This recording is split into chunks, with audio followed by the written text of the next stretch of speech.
Om Shanti, greetings to those of you here live. Also, warm greetings to those of you watching later. I get many messages saying that we couldn't join live, we tune in afterwards. So we know that you're with us through your mind and that you're present in these conversations. And I'm pleased that these chit chats are valuable to brothers and sisters. So those of you that are tuning in for the first time, my name is Shailen, and I'm a student at the London Centre in the UK. And myself and my mother I was little, but my mother began learning Brahma Kumari's Raj Yoga at Delhi Janti Centre in London in 1982. And for the last 20 years or so, in our home, we have a class for the Brahma Kumaris, and local people come. And so that is our background. In my day job, I work as a professor of public management. So in Brahma Kumaris, we have a mixture of people who do jobs and have different careers, people who live in centers full time, people who are looking after their family. So these concepts that we're going to discuss today, they're from the daily class, which is called the Morali. And we would like to inspire everyone to study the Morali more and take greater interest into the Morali, because we find that the Morali has all the solutions really for the problems of everyday life, and also answers the big questions as well that has been discussed in philosophies for so many centuries. So the format of these sessions is that we just really have an open chit chat, and it's the people with me here in the Zoom room who determine what we talk about. Usually we have a Morali. Today, my mother, Anjumben, she's not joining us, but we'll chit chat around the points of the Morali today. So I wonder if anyone here with me has a question in their mind or would like to share something from their efforts to get us started. Om Shanti. I have something on my mind that I thought we might be able to discuss and figure out if there is any truth in it or any substance in it. I know we as Brahmins, we talk to Baba, we stay in Baba's remembrance, and things work out. But there are so many instances where people get premonitions, or they see they get visions of like angelic beings there to help you in your times of your deepest troubles. Or another soul will come to you suddenly like that, and you just get that pull that you want to help them, bring them out of some situation that they're in, and you actually want to do it. So I'm wondering if you have any thoughts on this, because it's not in conjunction with what Baba is teaching us, because we as Brahmins know that we have this confidence that Baba is with us, and we will know the solutions to whatever problems come up, and we know we have to be kind and helpful to other souls as well. I don't know if you have any thoughts on that, where these apparitions come from suddenly. Yeah, so you're talking about those that are not BKs, but they get some sort of spiritual experience. Angelic beings around and all that, yes. Yes, so one thing that I didn't take up in yesterday's Morley revision class was this theme of Shiv Baba giving visions, because it's a bit of a bigger topic. So let's discuss it a little bit now. And what Baba was explaining to us yesterday is that he holds the key to divine experience. And what his theme in the Muralis this week has largely been about the Creator and the creation, and who has been emphasizing to us that we must not mix the energies between the Creator and the creation. We must understand the distinction. And we must also understand the roles of the Creator and the roles of the creation. But he was saying in today's Morley as well that once you mix these things up, then actually it becomes a downward spiral for you, and you end up losing your yoga with the creator, and you develop the yoga then with the creation. So he explains to us that the way he sustains us on the path of devotion in the copper and the iron ages. So really most of our births in the cycle. And so we are all devotees most of the time. Then he sustains us through this queue of divine experiences. And it's still the stage of descent, because that soul then doesn't develop yoga with Shiva. And through these visions, you can't really know yourself, know God. You end up in the realm of interpretation. So a lot of bhakti is based on interpretations and feelings and emotions, whereas now Shiv Baba says, I take the support of the body of Brahma, I take the support of Devi Gozar's body, and I come directly and explain to you. So he says, I don't do the explanation from a distance. I don't use inspiration, because any type of inspiration, divine experiences, which exists a lot in so many things, like Christianity, we talk about the Holy Spirit, or there'll be some sort of spiritualism type of thing. For example, I remember one Christian being asked, they were just like a normal day-to-day devotee, not a scholar, but the Bible, some parts of the Bible are written quite a long time after Christ taught and was there. And they said, yeah, but the Holy Spirit would have guided them to speak. And you see, this is a lot of the scripture development and bhakti development. It's this belief that there's some sort of Holy Spirit, some sort of angelic presence guiding the intellect. But Baba says that you can't have accurate knowledge through that. He has to come and teach us. However, what it does do is give some sort of temporary spiritual comfort and some sort of temporary alleviation.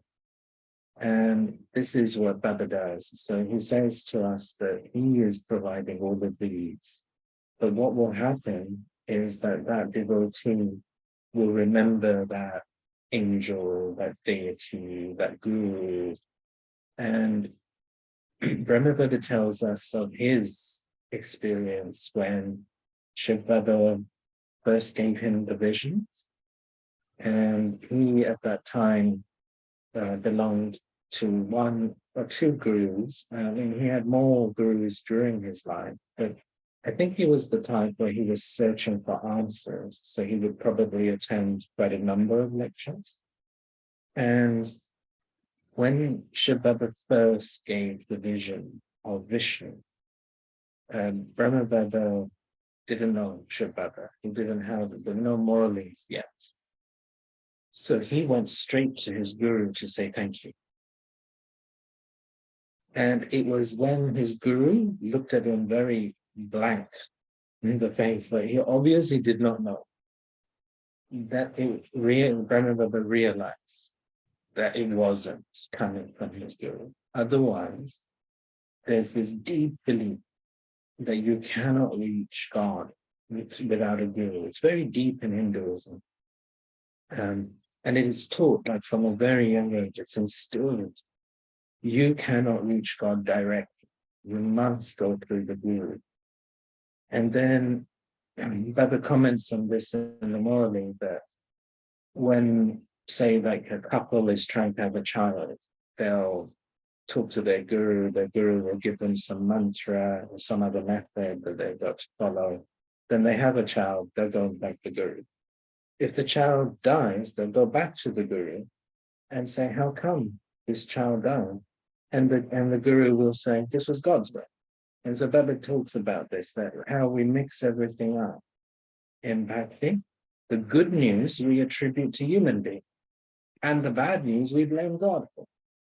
And so this is why Baba at this time puts us through this education, because so many centuries we've got everything tangled up. It's like so many balls of string coming together. And when, like in your drawer, if you keep putting these balls of string and then you don't keep attention and tidying it, after a while you cannot separate. Everything is tangled up. And this is what it's like in today's world, that people have faith, but they don't have clarity. And so what Baba brings is this clarity to us. So this is how he sustains the devotees. And today he was taking up this theme of the transition that the Brahmins have to make. And at the time when he was speaking this morning, Brahma Baba was still in the corporeal form, Mama was still in the corporeal form. So probably the Morley we heard this morning was from 1963, 1964, something like that. And Baba is making it very clear. Firstly, Brahma Baba and Mama, but then all of you children, you're all going to transition to becoming an angel. This is the purpose of this education. And the main thing within this is the pilgrimage of remembrance of Shiv Baba, because you have to remove all of the past burdens in order to become an angel. Angel means double life, the form of life, so there's no body consciousness, but also no heaviness. So this is double life. And what had begun to happen since the 1940s was so Baba has always used a level of spiritualism, really, with these trance messages. So there's always been some Brahmins who have been able to go into trance. It seems to be mainly these sisters, like young sisters who come to Baba quite young. Maybe they have some purity. Baba was talking about that yesterday, that these Kumaris, they have this purity, really values that. And maybe they got some sort of spiritual power from some bhakti that they did in their last birth or something like that. Because people like Devi Gulzar, they've gone into that trance-like state from very early on. Others like Mama, Devi Janki, Devi Prakashin, they never had these trance-like experiences. Brahma had visions, of course. Mama didn't even have any visions. So Baba says it's not an indication of good yoga, but it's some spiritual ability. So Baba does use this sort of mysticism as well. And he explains to us in the Morali that when he leaves the soul world to enter the body of Brahma, it's obviously the most significant event in this cycle. Because what happens in Bhakti is that some faiths have got one piece of the puzzle, other faiths have got other piece of the puzzle. So some faiths, they will talk about the incorporeal, and they'll talk about God being up above, very different to this world, because it's very, very pure, very, very divine. And then those faiths, they won't talk about God incarnated. And then you've got faiths like Hinduism, they talk about many incarnations like that. And so what Baba says is that it's sort of both correct, but neither understand exactly how. That Shiv Baba, how does he change his form? He stays incorporeal, but he takes the support of the body of Brahma. And he says the first thing that he does is he creates the subtle region at that point. And I don't know if it's like creation in the sense of making it, or just like it's like a access, like suddenly an access opens up to that, because none of us, of course, have been having that sort of awareness of the subtle region. And so Baba opens this up to the Brahmins, that Brahmins have to become angels. And then from the 1940s, Devi Gulzar was the first one. I think she was about 14, 15 years old. And she saw Brahma Baba up in the suffering as angelic.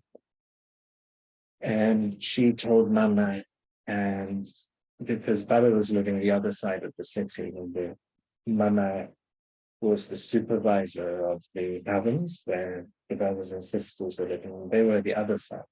The Baba was living on the coastal side of Karachi, which is now in Pakistan. It was all part of India at that time.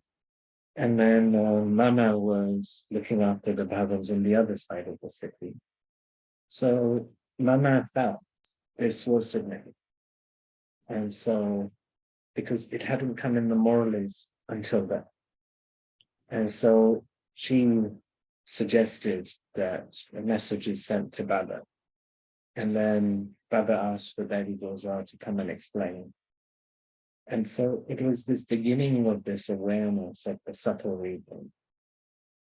And Baba asked these trance messengers to ask that angel who are you? And then bit by bit, there was some clarification that for Brahma, but also for all the Brahmins, as we become more double-like, our angelic form begins to appear in the subtle. So it comes in the Morales that many trance messengers began to see then Mama in the subtle as well. So Baba and Mama, they were moving very quickly towards their karmatic state and becoming double-like. So there was this presence growing. And I was listening to, when I get time, I actually want to do the English interpretation of this because it was such a unique experience. One of the senior BDs of Gujarat is someone called Sister Kayla. And she was a very young sister when she came to Baba, and she was completely uneducated. She couldn't read and write.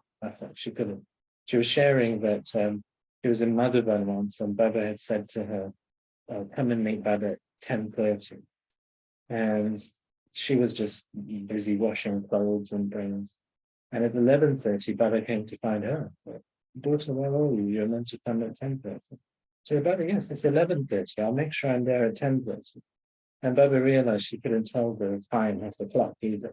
So, very, very innocent. I think there's something about this innocence that leads to this trance thing, that they're just very, very innocent. So like Devi Gulzar, just nothing other than Baba, no other thoughts.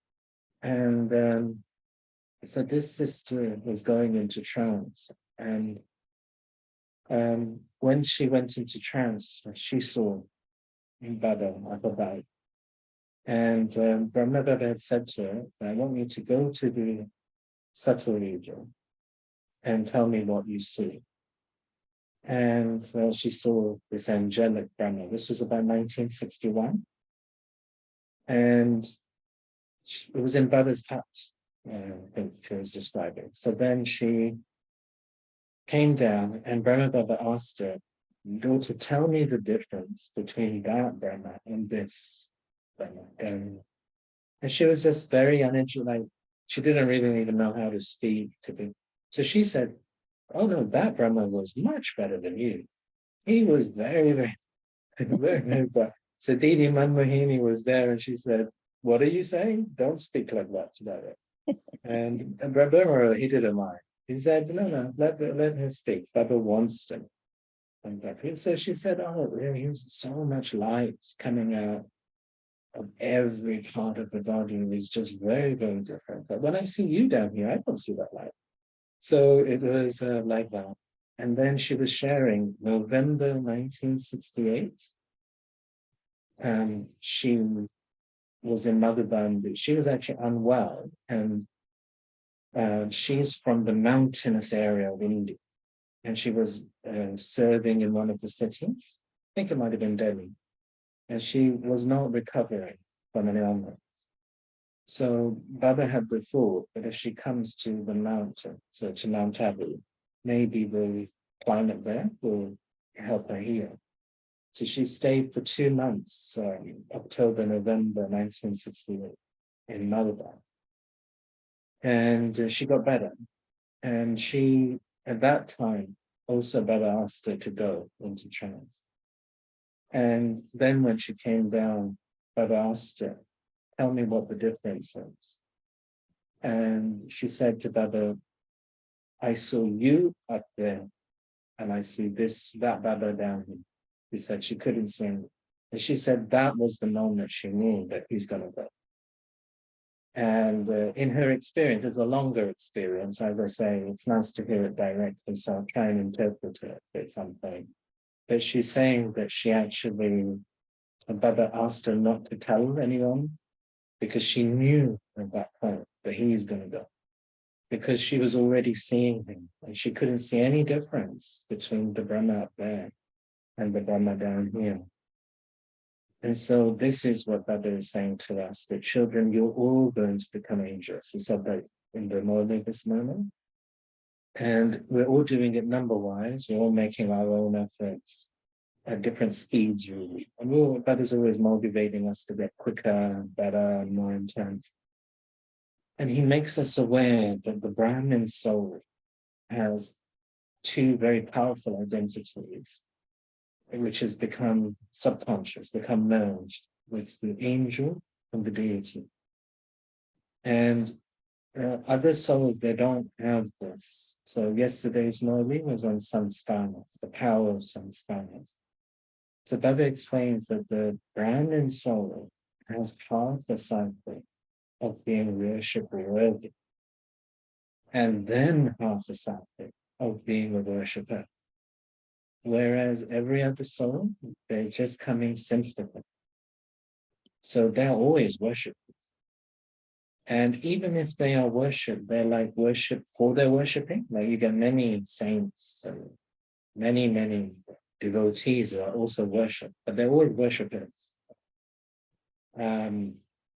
But the deities, they don't worship anyone. So for Harka Sanka, you are godlike. You don't do anyone's active, no worshiper. You yourself are like an embodied angel.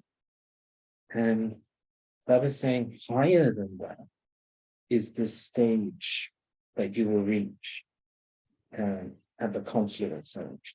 And at that time, no one expected that Baba would be there. It's now 55 years in the Sattva, that he would be longer as an angel than as Prajapita Brahman, as the corporeal Brahman. No one expected that. I don't think he expected that either. So what Shabbat is conveying to us, that this, like Salwa Ben is here, and I wonder if Salwa Ben wants to make some comments from the Islamic perspective, but this angel Adam, this angel Adam that Ben speaks about, it really is next to Allah, right? That's how he is like. Would you like to come in and make some comments, Salwa Ben? Shanti. Actually, I have to say that when I was little, when I was young, the story, Adam is considered to be the first man and the first prophet. He has these two titles. And it was his story that always catched I wanted all the time to read his story. He was very intriguing. First man, first prophet, and I used to, whenever we had to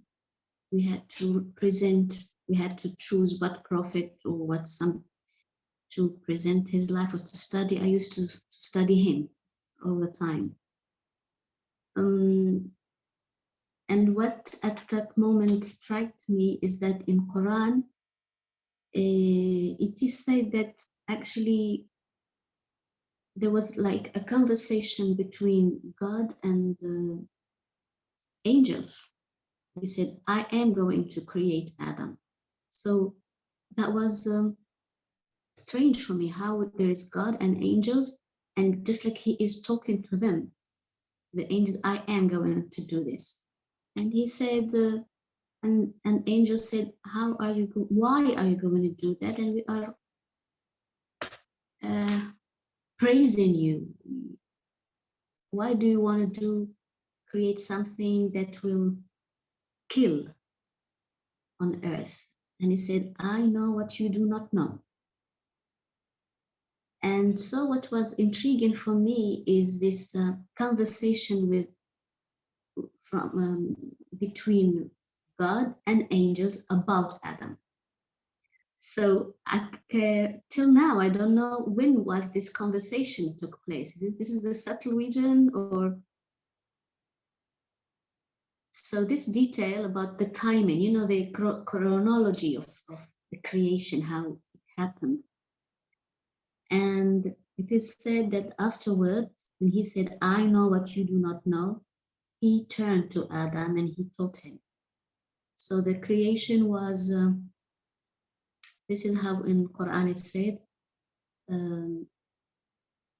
اقرأ باسم ربك الذي خلق. Read in the name of your Lord that he has created. So reading is correlated to reading and teaching, and learning, is correlated with creation. اقرأ is read in the name of God that has created. خلق الإنسان من علق. He created the man from a علق, a relationship. اقرأ وربك الأكرم. Read, and your God is the most generous. الذي علم الإنسان ما لم يعلم. The one who taught man that which he didn't knew.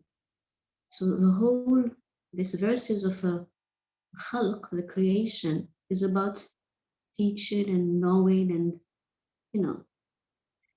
so, but I really while you were talking about Brahma Baba, I thought actually Brahma Baba, this process of creation had to have the cooperation of all these people around him.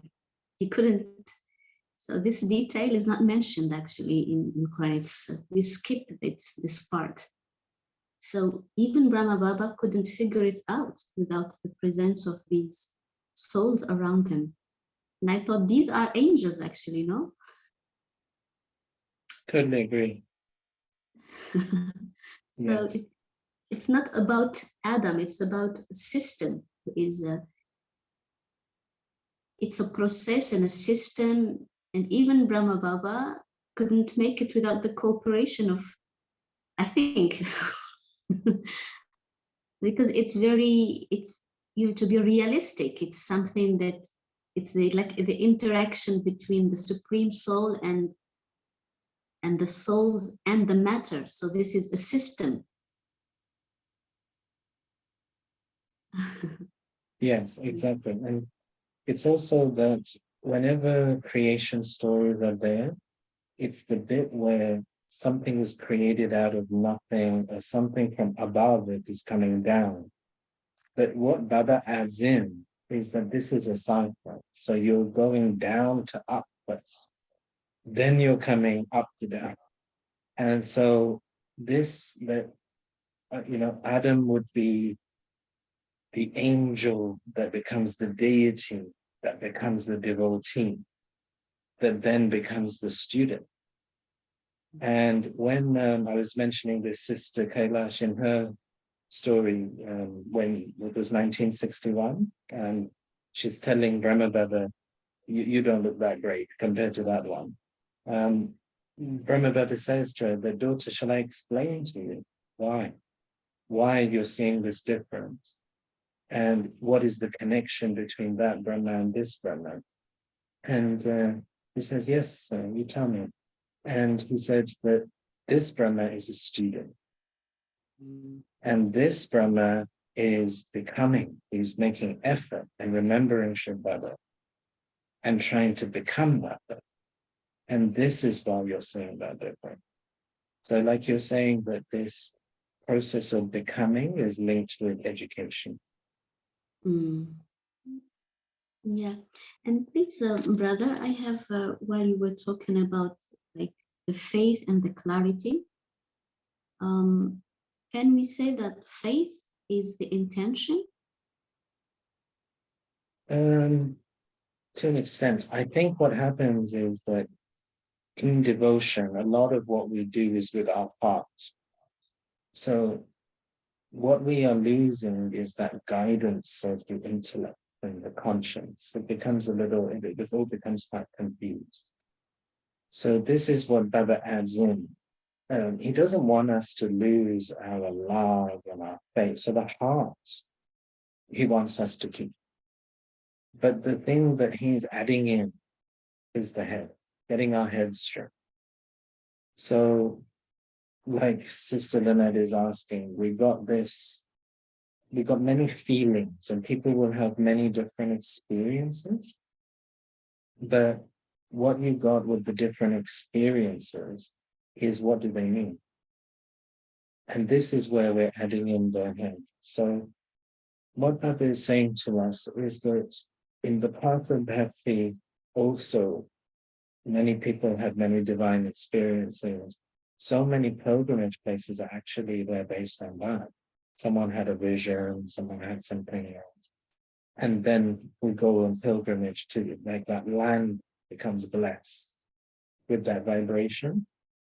But then we still don't become, we don't have this stage of ascent. You see, it's not going from down to up. It doesn't create that. So what that is saying now, there's a difference. And souls who are having divine experiences now, it's a combination of Shiv-Baba giving the experiences, but also as Brahmin souls, I think the best way I can describe it is like we're trying to charge our angelic form. It's like, you know, you've got some sort of inflatable type of thing where you've got to put air into it in order to make it big again. Sometimes it can be like a child's toy, it can be a bed. So you've got to fill it with air in order for it to become full size again. Or you've got something which you've got to generate the electricity for, sort of like you've got a pedal, you've got to rotate the thing in order to get the electricity going again. I think that's how it is with our angelic form. So we've got to charge it up. So this time, at confluence, it's a combination of Shababa and the Brahmin soul. And what that is saying to us is that even in Bhakti, he gives visions according to the faith of the soul. So someone believes in a deity or a saint who gives the vision of God rather than giving the knowledge through the vision. So then their faith increases even more, even though that isn't God. And so they are getting more and more attached into that. And a lot of it, Baba says, is actually the accumulation of the violence from the previous cycle. So what Baba says to us in some way is, you've got to accumulate now yoga power, blessings, good karma for yourself, but then you also got to have extra stuff so that in the next Cochrane ironing, there are devotees that worship every Brahmin saint. And those devotees, Shiv Baba will take from your stuff and give to them. And so there is a connection between what the Brahmins achieve and how Shiv Baba also sustains souls through these divine experience. At this time, it's a little different. It's going to become more and more different because as the Brahmins do reach towards their angelic form, Baba says the day will come where the gap between this world and the subtle region will be removed. And people would feel like that Didi, she didn't see a difference between Brahmadeva and the angel.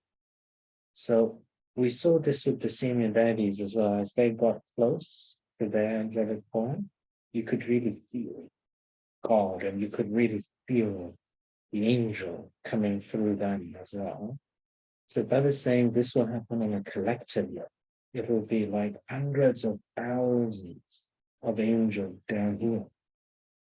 And people will continue to have that growing experience.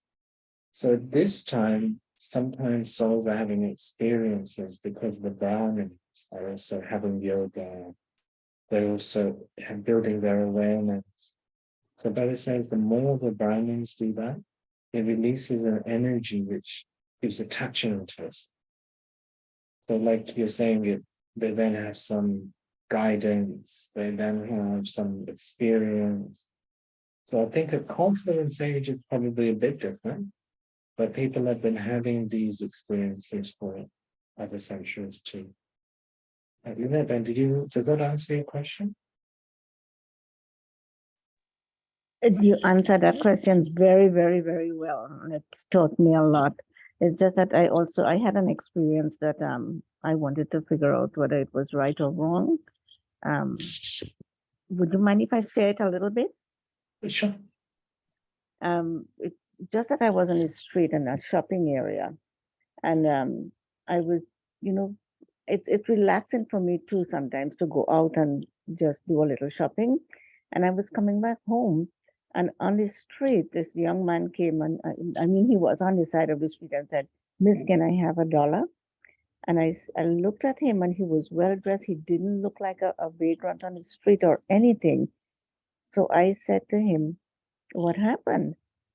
And then he said, well, I gave him $5. And then I said, "Why are you on the street? What is wrong?" And he said that he just lost his job. He was in the hospital, and he has to go and get his fingerprint to get his green card, and he didn't have enough money. And I looked at him, and I felt that compassion and that pull to help him. So I took everything I had in my wallet and I gave it to him. And then he said, "No, no, no, you don't have any money. You just keep some for you." I said, "No, just keep it. I could get myself home." And then I had this feeling I should bring him home. And I brought him home and I fed him. And I asked him, "How much do you need for the to get your fingerprint and all that?" And he told me how much, and I gave him more than he needed. Now I got scolded at home because they said, "You cannot do that to strangers. You don't know who this is, and it could be a con person." But in my heart, I didn't feel that way. And he kept saying that, "You are my angel." He said, "I did the fingerprint and I was thinking about you all along." So that too is not good, because he's just thinking, if he's thinking about me, that's a pull that I have with somebody as well. So it was kind of puzzling, but in my heart I felt I should help him. And he was a student in college. He had to drop out, and he said he's going to go back to college and all that. And he was eligible for financial aid. And I felt really good helping him. I felt a joy in my heart to help him. But my husband was saying, "Don't ever do that again, because you don't know who you're going to be bringing home." So that is why I asked that. Was there a reason? Was there a pull? Because I couldn't leave him on the street like that. He didn't look like a vagrant, and I thought that he was a genuine person who needed help.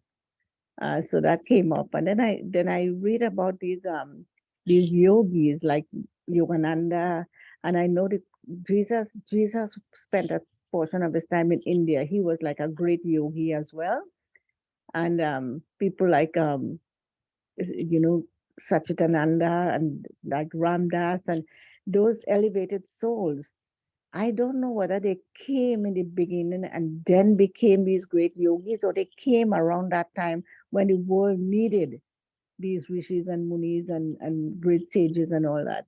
So it that pulls me a little bit, because it's like I want to learn um, about this side of humanity, and I'm wondering whether I'm going against what Baba is teaching us. So what you explained brought a lot of light, and I thank you for that. Yeah, thank you for sharing, sister. So there are probably 4 different things in this. So one is like what others touching might be to help people. The second is our sanskars of compassion. The third is drama. So who does drama bring in front of us? And then the fourth is premat and the morally. And if all of us Brahmins in every situation, we have this need to use the power to discern and the power to take decisions, thinking about all of these 4 things. So sometimes some person comes in the drama in front of us, and it is right to help them because they come in order to gain some help and some assistance. The second aspect is then there can be some times where Baba gives a touching to someone, and the Brahmins sort of have a thought that comes in their mind that I should do this. I can remember when I was at a work trip about six years ago at a city. I don't visit that city very often, a city called Bristol in England. And I take Ranjan Ben with me whenever I travel for work. And she was just exploring the city with her bus pass. And she'd never been in this city before. And she's just sitting at a bus stop. And she had the thought, I've got to catch that bus. And she sat on that bus.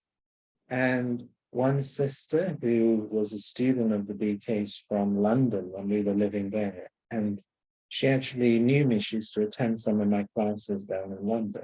She was on that bus. And she said, oh, are you Shannon's mother? And she remembered, and she's now part of this classes group. So we, after so many years, and she has moved from London, so they have less sustenance because they're in another place and things. But I know that she tunes into the classes here. And I thought that was amazing that she just had the thought, I've got to catch that bus. And in a strange city, on a bus route she has no idea about, that needed to be done. So I do believe that sometimes Brahmins get that thought to do something and it needs to be done. And there's some benefit in that. But then what we also have is our sanskars of compassion. And ideally, we like to help everyone. So what Baba says to us is that there's got to be the reality of the irony is no one can help everyone. And what he says to us is, if we look at it, we've all been doing social service for so many centuries, so much philanthropy, but the sorrows have increased in the world. And so this is something where on one side, we need the social service. On the other side, it's not a big solution. So what Baba, my understanding of what Baba is teaching us in the Morali is he shares this experience of, I think I might have shared it here a few weeks ago, but this was before Sri Baba's knowledge. And he was following one guru who was based in Mumbai. And he'd done a big planning for his, I think it was his first grandchild's first birthday. So he had done a lot of planning and was inviting a lot of important people to come for this birthday party. And he was living in the town of Hyderabad, which was in northwest India at that time. And they planned, they got everything ready. And a telegram came from his guru that the guru is instructing him to come to Mumbai urgent for some urgent business. So in those days, he was a devotee. He had a lot of faith in God, a lot of faith in his gurus. He was naturally very obedient. So he thought if the guru is calling him especially, It must be important. And he went. And his family was saying, you can't miss or planned all of this. You yourself have invited all these people. But he had this slogan from his devotee days that when the guru calls, it's the same as if when death calls. You can't say no. So this was his slogan. And so he went to Mumbai and he met the guru, and the guru asked for money. And again, he's a devotee, he's got faith. So he doesn't question his guru, but he gives the money. He's a millionaire, his guru knows that. And so he gives this money. And then, but it was in his mind, even afterwards. Usually, once he gives a donation, he's not thinking about it. You've given the donation, you don't think about it. You know, God made you give that donation. It's God's business, not your business. So he would never usually, but this, the way everything happened, it was in his mind. So he then later was asking some of the other devotees of that guru, like that were maybe living with the guru and things. So, you know, what did he do? What did the guru do? Because the guru didn't tell him what he did with the money. And he discovered another important devotee of the guru, because how the gurus do it, they establish their institutions based on wealthy contributors, wealthy followers and things, and they build their institution like this. So they have this very politically influential people. So this particular devotee had an addiction to gambling on horses. And he had developed this debt to the gambling, to the, we call them bookies here, so the gambling providers. And he had used Brahmabhava's money to pay this gambling debt. Now, Brahmabhava never gambled. Really. This was against his religious principle. So he felt quite upset by it. And it bothered him because he thought this was actually money going in the wrong direction. So what comes in the morally is Brahmabhava gives us the Srimad that we mustn't give money because we don't know exactly where it is being used. So what he explains is that, say like we got compassion. I've also done it before in the past as well, where I have some homeless person I walk past, I give them a few pounds like that. But as the years have gone by, I become more and more strict with myself, actually. But the thing about Baba's, you see, it's this thing of faith and clarity, is the Srimad and the morally, it gives us the boundaries for our faith. Because otherwise, we are deciding out of our heart. We are not deciding out of our head. And what the morally does, it gives us a conscience to, sometimes we are our own enemy. Our own goodness is our own enemy. So you see, anything that becomes without a boundary is actually weakness. So like Brahmabhava, he had this faith in his guru, but actually it's okay to ask, what is it for, right? Actually, that's okay. And then if he had asked that question, he wouldn't have given. Because he would feel, I want to give it to some poor, like some proper charitable. But actually it didn't go there. It just went to paying the gambling. So it wasn't accumulated as good pay. So what Baba teaches in the morally is that as Brahmins, you've got to make sure of two things. If you give the money, then you've got to know how it's being used. Secondly, you've got to think about how it will be accumulated. So on one side, it must not create more burden. On the other side, should also accumulate for future life. So what Baba says is that you've got 63 births where you can do social service. and you've done it. And he says to us that when someone donates in one life, they get in their next life and they get born into like a wealthy house or something like that. But now you've got the chance to donate into Shiv Baba's bank. So do you remember this week? Baba gave us this new metaphor. You children are the safes inside of Shiv Baba's bank. So what that is saying to us is you've now got a chance to accumulate for the next cycle. You won't get that in another. So I think, Lynette, Ben, Shiv Baba's advice to you will be use the money directly into Baba's Yagya now, but the feeding there, I think that would be fine. So because you know how you're doing the money. And that, so like if you are then providing something. So this must be about, I think it was 1997. So I would have been 19 years old, 20 years old, something like that. And it was very early days when the Diamond Hall was built in Shantigarh. So we are repeating the Morleys at the moment from 1995. And I had begun just making, I was a child before that. So I was then becoming more mature, reading the Morleys more from that age. And the Diamond Hall was built, and Betty Prakash Mani's thought was always, Betty Janki was like this as well.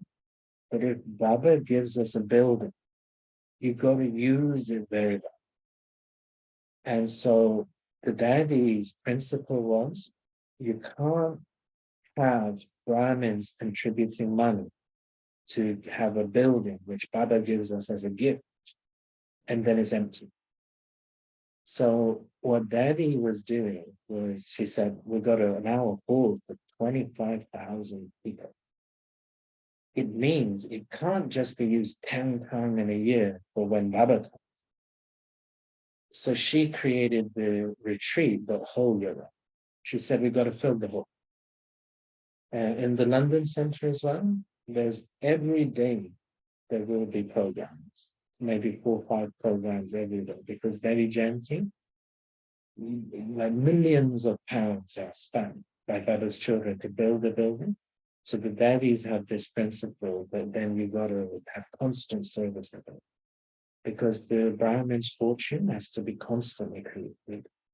And it is dishonorable to Baba that he trusted us with a building and then we just are leaving it empty.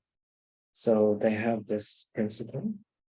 And Daddy Prakashman, so this is very new, like Madhuban has not been doing very like maximum 4,000 people in Om Shanti Bhavan, and even that, a big deal to have the capacity and everything.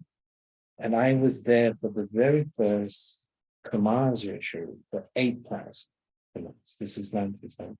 Daddy Janki asked me to go to be the interpreter for the brothers who are coming from other countries. So I got a chance to attend all the classes.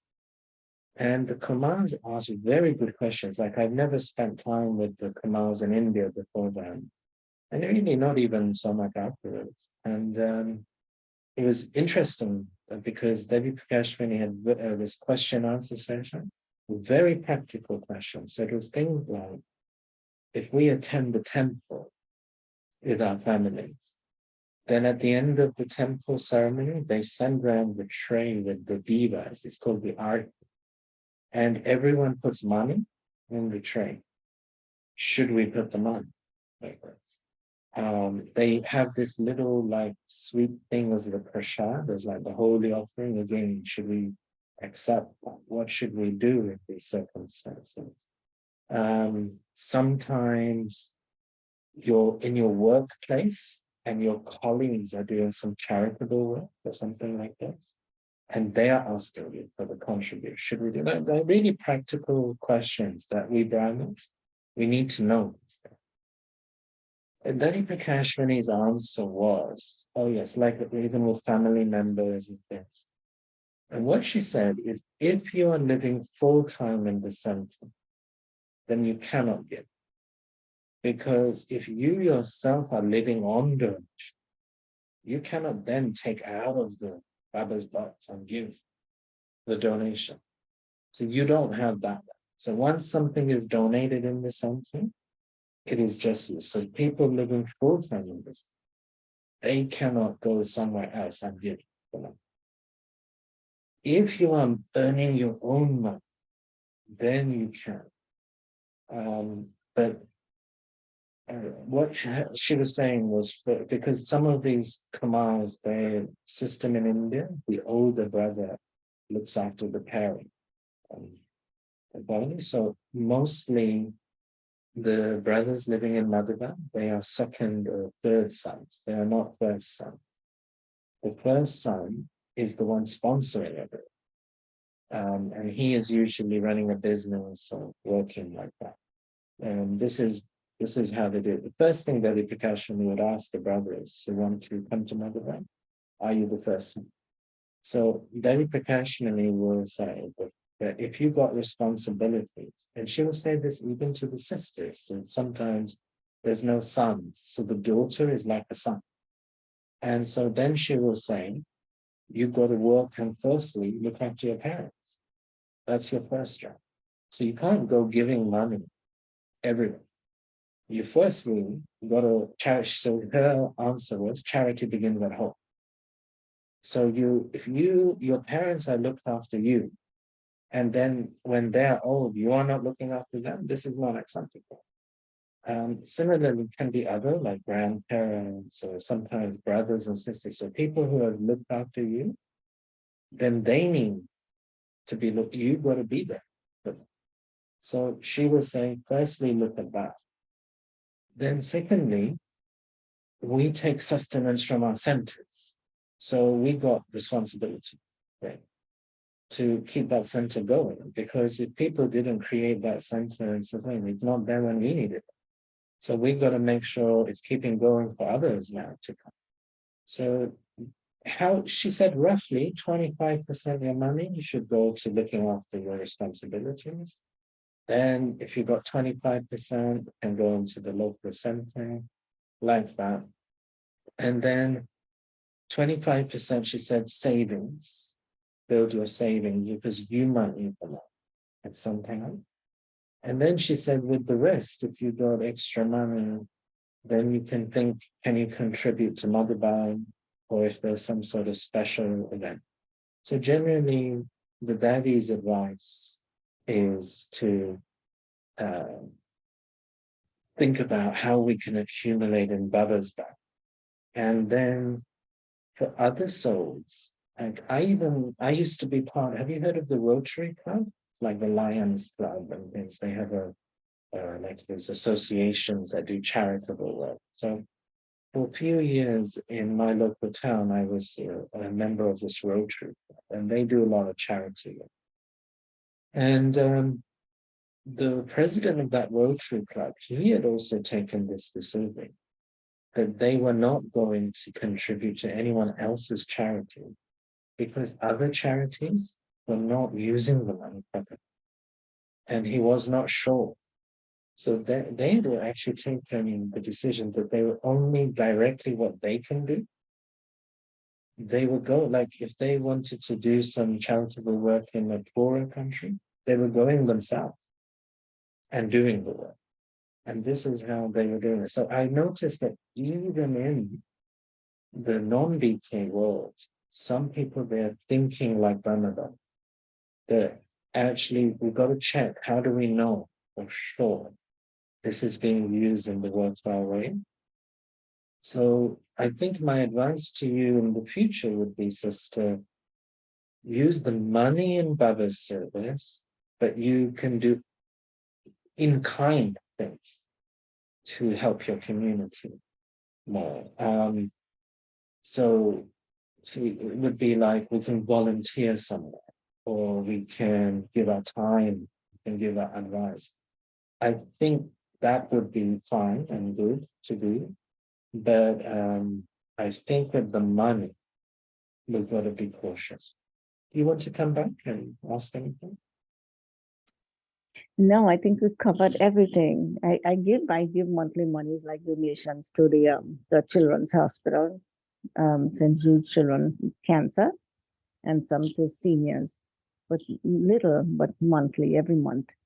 So I leave that like it is, but I have that compassion with people when I see people you know in need. I want to help them. So I have to look at what I do in that case. Chanchi, but thank you.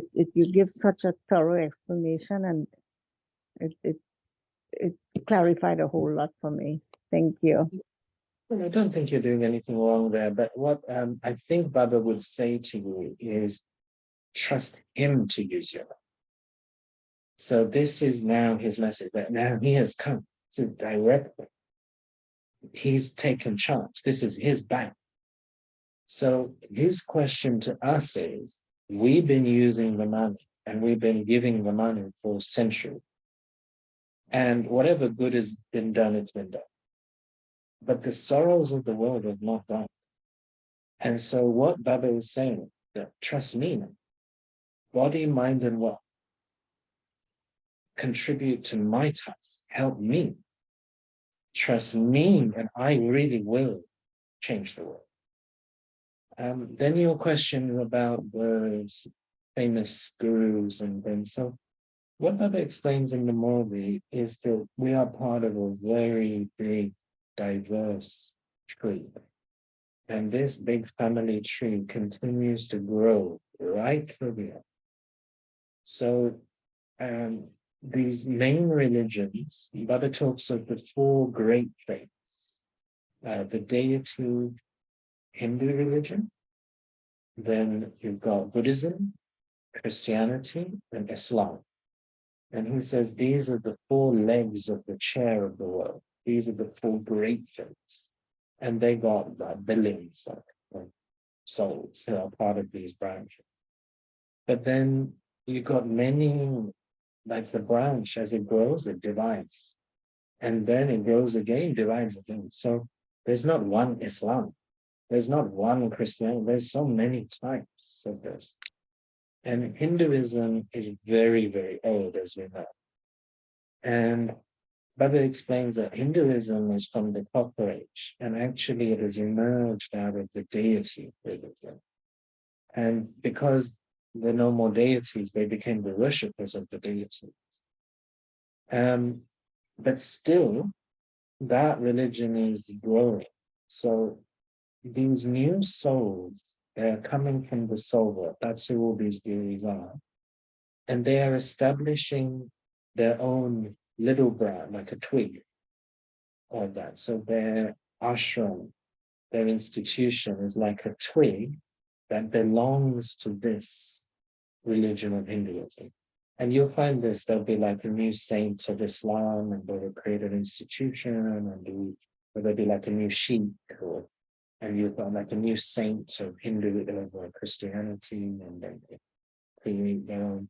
Like this current Pope, he is named himself Francis. He's the first Pope Francis because he is a follower of Saint Francis of Assisi, a very famous saint, who was very renunciate, like very simple living, poverty. Like they have this vow of poverty. So this Saint Francis, he believes that when you look at Jesus' life, Jesus has no possession, no property. No. So you should not have, if you're following Jesus, you should not have.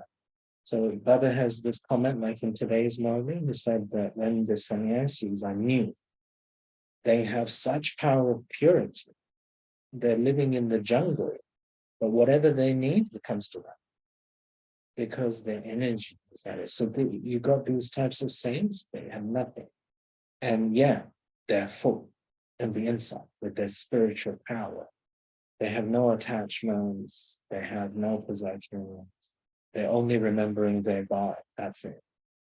And Baba saying they don't have Shiv Baba's power. You children are getting Shiv Baba's power through yoga and through knowledge now, but their power of purity, their power of their renunciation, that's what establishes there. So this current Pope, he is a follower of that order. They call it an order. And so he's the order of Christ. The previous one is Benedict. Again, Benedict is a saint.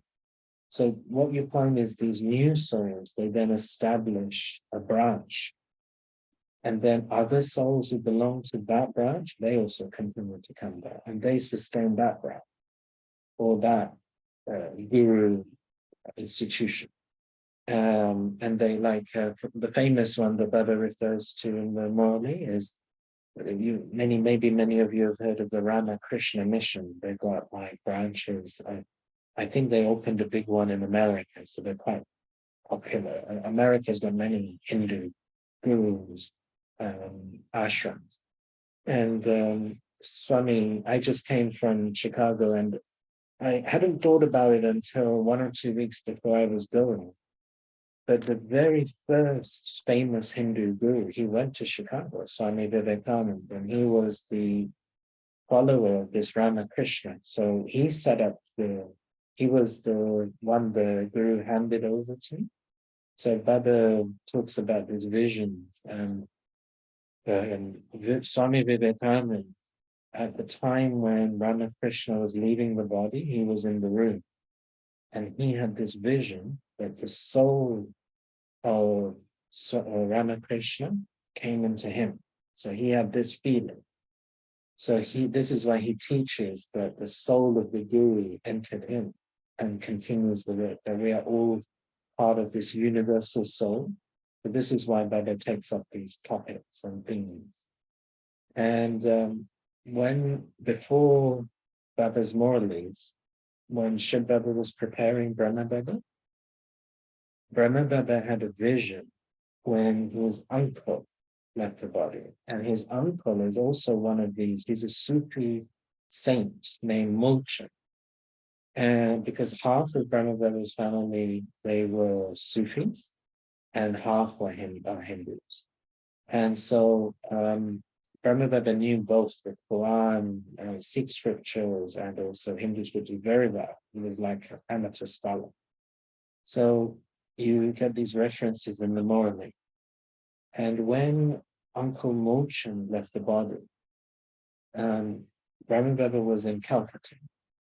And because they knew he was very close to his uncle was like father figure. And for his spirituality was like his mentor, like his first guru from the beginning. And he was the one, why he was considered a saint. He was also a business person in Hyderabad, but he began the morning with charity work. So he taught Brahma Baba that first thing, 6 a.m. in the morning, you begin charity work. So 6 until 7, he fed the poor. Then 7 o'clock, business work. So Brahma Baba kept this going his whole life, but he was a business person. So this Uncle Mulchan was considered a very genuine saint, Sufism. And he then moved to Mumbai later, and they got like a shrine of him there, and like an institution as well, following.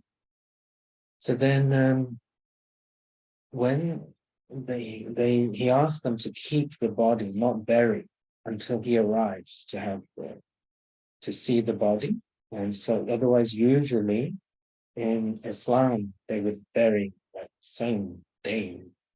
But because of this regard for Baba, they kept the body. And when he went to see the body, he had the vision of the soul being in the center of the forehead, then going to the right big toe, gathering the subtle body, coming back up to the forehead, and then leaving. So Shiv Baba, like he had given this vision to the devotees, Swami Vivekananda. But because Vivekananda's interpretation is through Bhakti, he had the interpretation, the soul of the Guru came into him.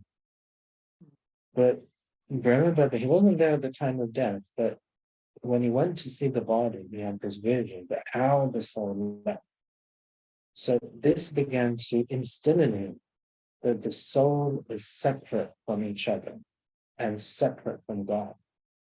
And the soul gathers the energy and sits in the center of the coin, goes to the right, big toe, gathers everything, comes back, and then flies. And like in 1 second, just quickly, and flies. So when then Shiv Baba later on begins explaining, he's got like this preparation that's happening, and he's beginning to understand. So what you got is like Vivekananda, he was the first Hindu guru in America, 1893. He went to Chicago and spoke at the World Parliament of Religions. It was the first time there was a big interfaith event in America. And generally in the places like America, Europe, Middle East, it tends to be the Abraham faiths that they meet, not usually from Asia, like Hinduism, Buddhism. You don't usually have everything together. So this was first time in Chicago. So I remembered that as I was going. And then at the 100-year anniversary, Betty Prakash Muni was invited to speak. So she spoke 1993 in Chicago at the World Parliament of Religions. So then I got the opportunity to also go. And I think there's this vibration. So when a new soul comes, they got this power. So if you look after that, Indian philosophy become very popular in America. So this is like then the Beatles, they were like very famous. Like they really popularized it in the 1960s because they adopted the Maharishi, if you remember. They followed him, and they even went to India for, I think they stayed there 1 month or something, 2 months.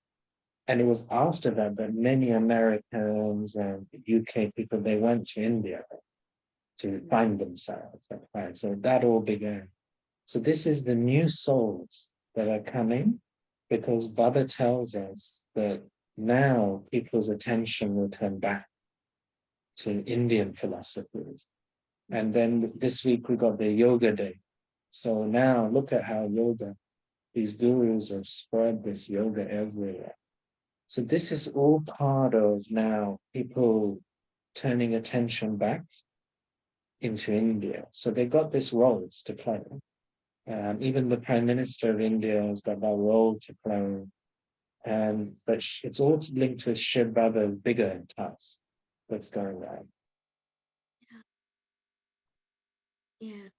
So we can learn from them, but we've got to be guided by the morally, because there will be a mixture in their understanding. Please, Brother Shilan, I have one reflection. Sure.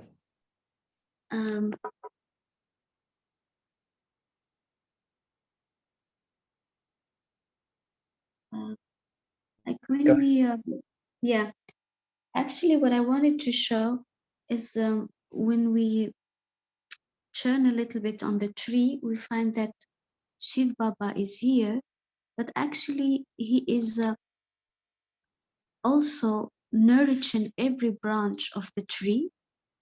So even if when Baba says, I have come to destroy all the other religions, that actually in the subconscious, he is here. He is in every branch because they are all connected. So how is it possible that these branches will be destroyed and they are unconsciously connected to the seed? You know what I'm trying to see? Yeah. So firstly, you see, he is talking to a Hindu audience, and this is a line from the Hindu Gita. So he is quoting the scripture, not that he is going to destroy the religions, right? But this is a line in that scripture that I come to establish the one true religion and destroy all the innumerable religions. So this is what is said in the Gita, it's a line. And then what he explains, he then talks about some things that are in the Quran, I think. Allah Deen. He then talks about this. So he then that people don't realize that Allah here would also be a religious father. Because in Islam, he sends the prophet, sends the messenger.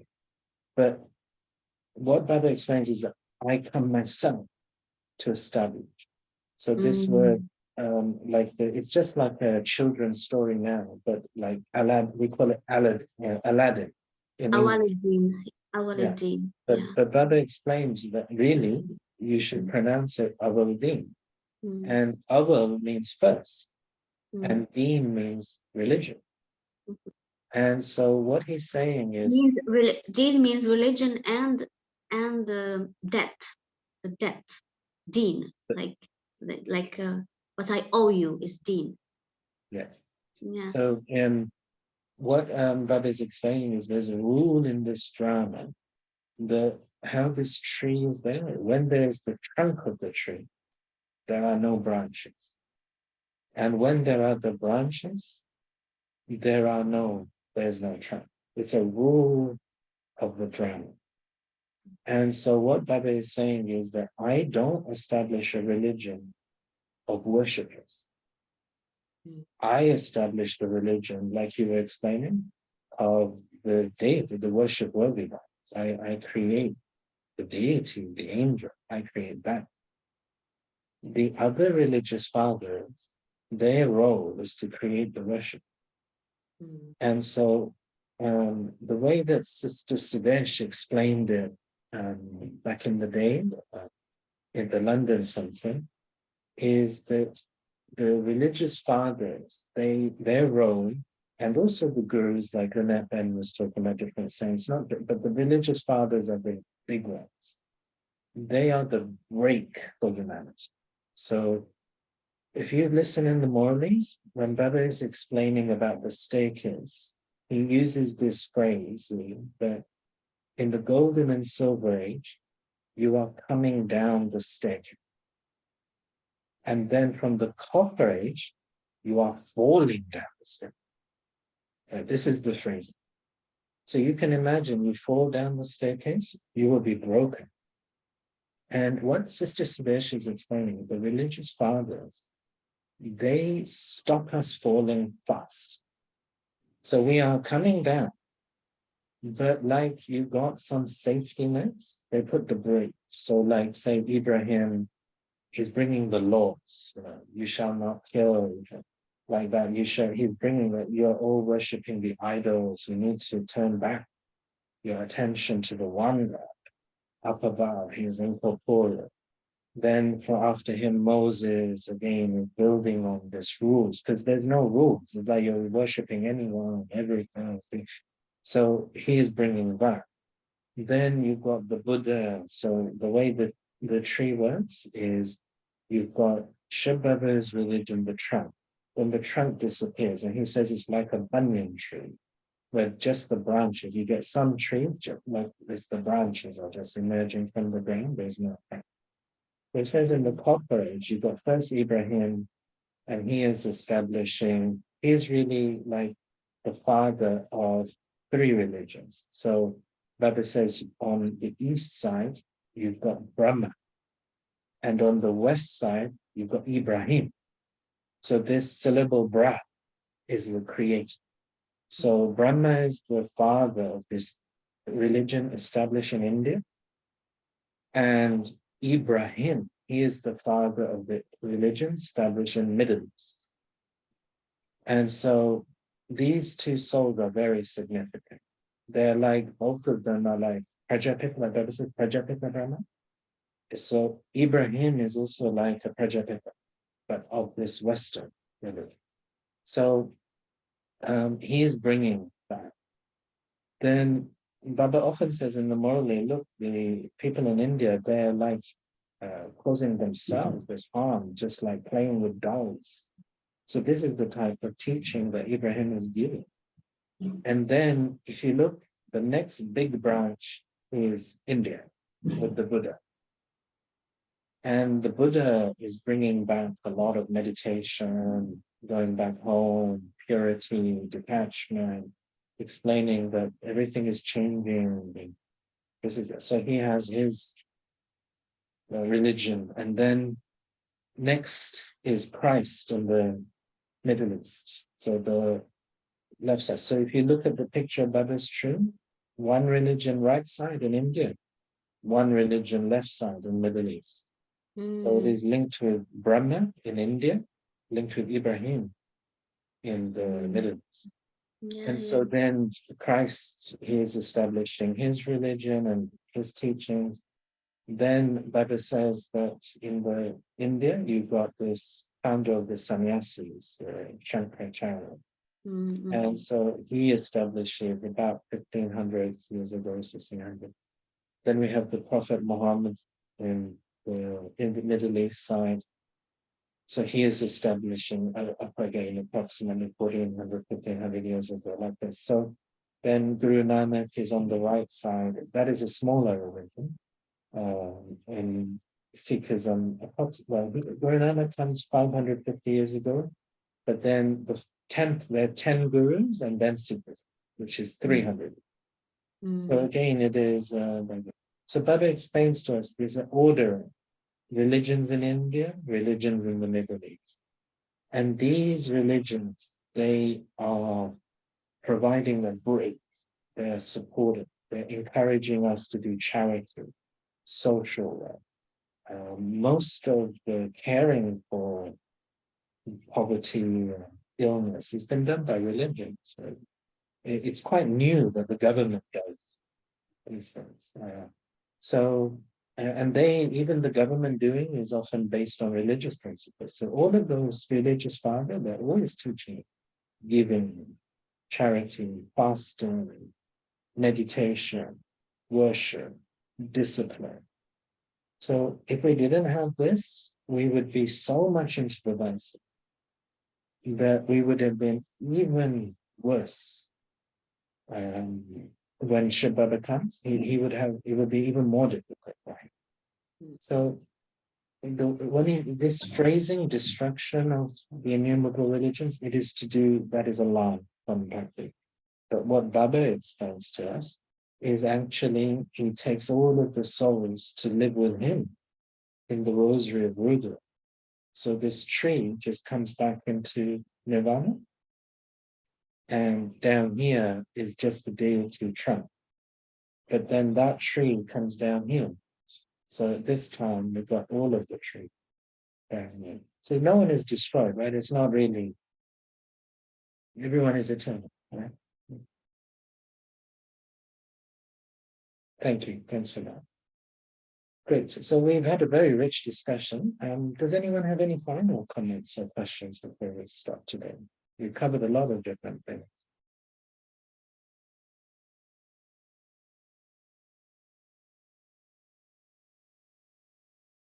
Okay.